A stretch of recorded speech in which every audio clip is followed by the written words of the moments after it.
D voter যিটো issue আচলতে একেবাৰে এটা ডি ভোটৰ সংখ্যা একেবাৰে কমি কমি আহিল এতিয়া সমগ্ৰ অসমত আমাৰ ৮০,০০০ নে ৮২,০০০ ডি ভোটাৰ আছে আৰু এই ডি ভোটাৰ দেখিছো যে তাতে ইছলাম ধৰ্মৰ মানুহ হওক বা কোচা জিনচুমীয় মানুহেই হওক বা বঙালী মানুহেই হওক এনেকুৱা বিভিন্ন মানুহৰ আছে বিভিন্ন সময়ত যিসকল মানে সনাতন সংস্কৃতিৰ মানুহ তেওঁলোকৰ বিভিন্ন সময়ত লিংকেজৰ কাগজবোৰ নথকাৰ কাৰণে ডি ভোটাৰটো ডি ভোটাৰ হৈ থাকিলে গতিকে মই ভাবো ডি ভোটাৰটো লৈ পেলাই ডি ভোটাৰ নোহোৱা মানুহৰ যিমান মানে আলাপ আলোচনা তাতকৈ ডি ভোটাৰক লৈ পেলাই কিন্তু ডি ভোটাৰ থকা মানুহক লৈ পেলাই কিন্তু আলাপ আলোচনাটো কম হৈছে কাৰণ কিয়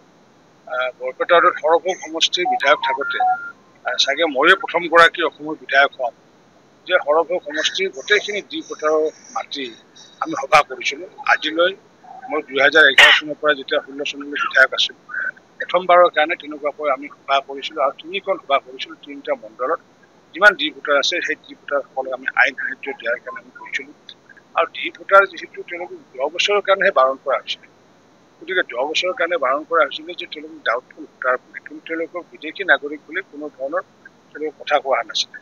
ডাউটফুল ভোটাৰ বুলি কোৱা হৈছিলে ১০ বছৰৰ কাৰণে ডি ভোট লগোৱা হৈছিলে ১০ বছৰ উকলি যোৱাৰ পিছত অট'মেটিকেলি সেইবোৰ ডি ভোটৰ কোনো মানে হেৰি নাই প্ৰাসংগিকতা নাই